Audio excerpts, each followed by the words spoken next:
सभी किराना साथियों का हार्दिक स्वागत है। मैं अंकित कुमार जैन, मेरा एक छोटा सा किराना का दुकान है। तो मैं आज आपके सामने एक क्वेश्चन था जो मैंने देखा अभी, कि ये था कि किराना जो दुकान होता है उस बिजनेस को कैसे बढ़ाएं।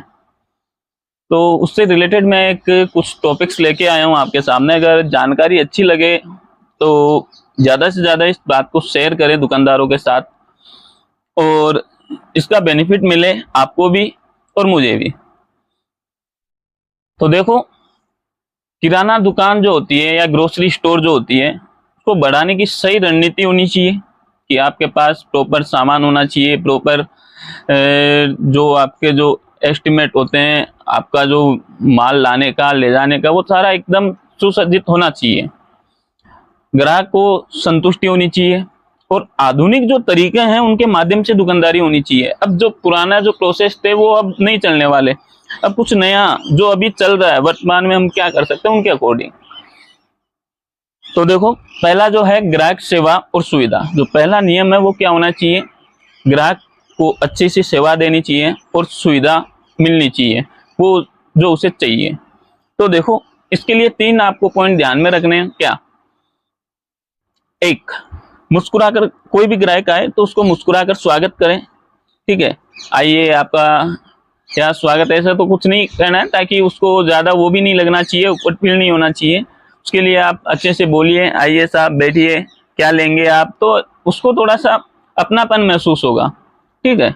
दूसरी, आजकल होम डिलीवरी का सिस्टम बहुत ज्यादा वायरल है, ज्यादा चल रहा है। तो आप भी आसपास के इलाकों में व्हाट्सएप के माध्यम से या इंस्टाग्राम वगैरह, जो आपके नजदीकी लोग आपसे जुड़े हुए हैं, उनको आप ऑनलाइन सुविधा दीजिए। ठीक है, होम डिलीवरी कीजिए, छोटे मोटे आइटम जो भी आसपास में है उनको घर तक पहुंचाइए। ठीक है, ताकि ग्राहक आपसे जुड़े।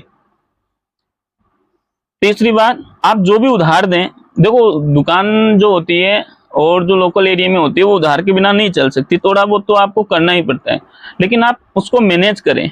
ग्राहक को लिखें कि कौन सा ग्राहक पर्टिकुलर अपनी दुकान पे आ रहा है, सामान टाइम से लेके जा रहा है, पेमेंट दे रहा है, तो उस हिसाब से उधार दें। ऐसा नहीं कि आप एक बंदे को उधार दिए ही जा रहे हैं और उसको मैनेज नहीं कर पा रहे हैं, ताकि वो लिख भी नहीं, वो अगला दे रहा ही नहीं है और हम दिए जा रहे हैं। तो वैसा भी नहीं करना है।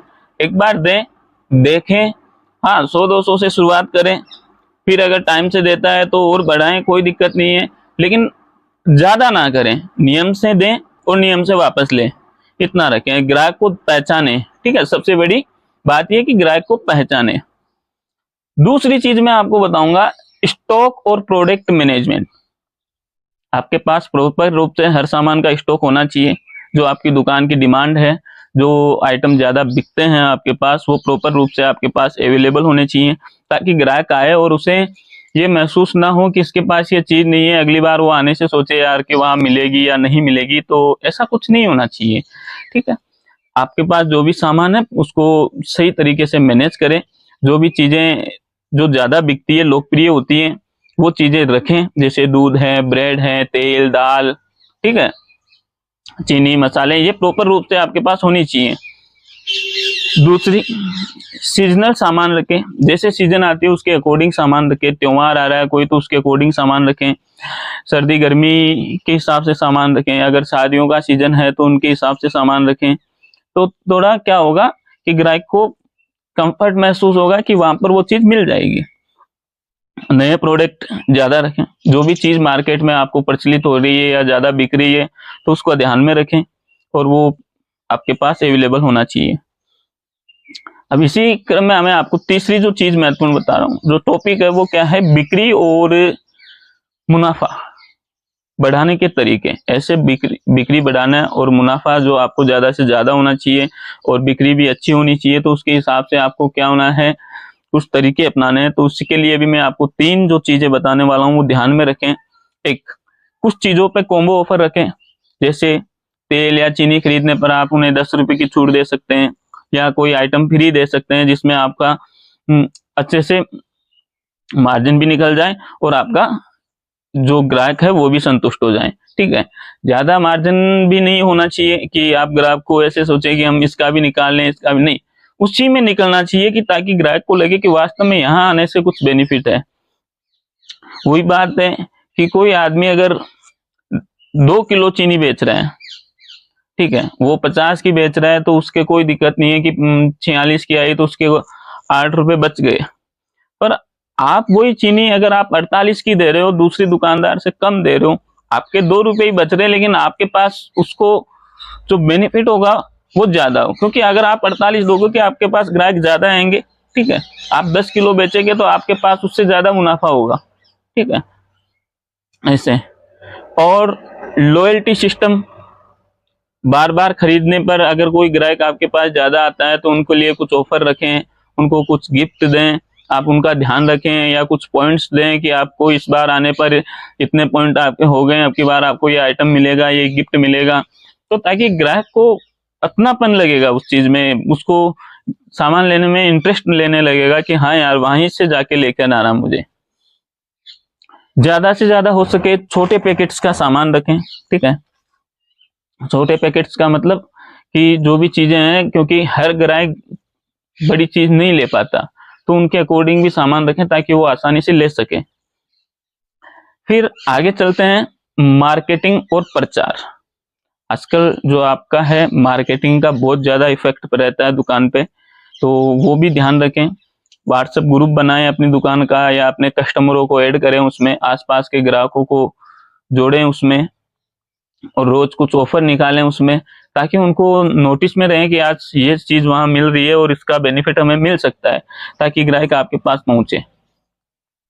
बोर्ड और सजावट अच्छे से दुकान का बैनर वैनर लगाएं, 2-3 जगह उसका प्रचार करवाएं, साफ सुथरी जगह रखें दुकान पर, आसपास ऐसे लगना चाहिए कि गंदी नहीं होना चाहिए, ताकि ग्राहक आए और उसे एक से थोड़ा नेगेटिव फील ना हो कि यार कहाँ आ गए, तो ठीक है।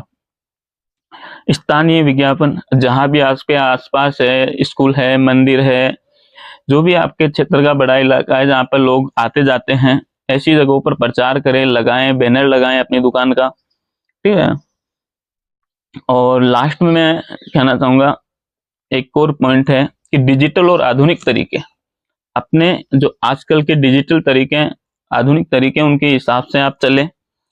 ऑनलाइन पेमेंट का सिस्टम रखें, ठीक है, चाहे आप गूगल पे है, और पेटीएम है, फोन पे है, इनका QR कोड रखें किसी का भी, ठीक है।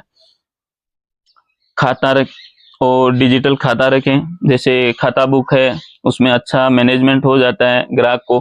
आप नोटबुक में तो लिखें ही, देखो मैं ऑनलाइन पर ज्यादा विश्वास नहीं करता लिखने के माध्यम पर, क्योंकि जो अपना हाथ से लिखा होता है वो परफेक्ट होता है, तो वो तो जरूरी है ही, लेकिन आजकल सिस्टम ऑनलाइन का ज्यादा है, तो इसलिए वो भी रखें, ताकि ग्राहक के पास नोटिफिकेशन जाता रहे, उसे भी पता रहे कि हमारा कितना पेमेंट रह गया है, कितना देना है, और क्या क्या हम लेकर आए हैं। तो ऑनलाइन आपको जब भी टाइम मिले पहले नोटबुक में ऐड कर लें, फिर शाम को सुबह जब भी आप फ्री रहते हैं वो दुकान पे, तो उस समय उसे ऑनलाइन कर दें, खाता बुक में डाल दें, ताकि ग्राहक के पास नोटिफिकेशन पहुंच जाए उस चीज का। ऑनलाइन लिस्टिंग रखें, ठीक है, अपनी दुकान का जो भी कोई भी ऐप है उसमें आप डाउनलोड करके अपने जो प्रोडक्ट हैं उनको मैनेजमेंट करें कि ये अपने पास स्टॉक में है, ये चीजें कम है तो ये हमें लेकर आनी है, और आपको ये भी मैनेज रहेगा कि ये चीज अपनी दुकान पे ज्यादा निकलती है, तो इन चीजों का भी ध्यान रखें।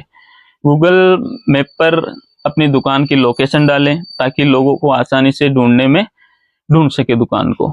तो आज के लिए इतना ही। अगर वीडियो पसंद आया हो तो इसे लाइक करें और कमेंट करें, और कोई आपके मन में कोई सवाल है तो वो पूछें। धन्यवाद।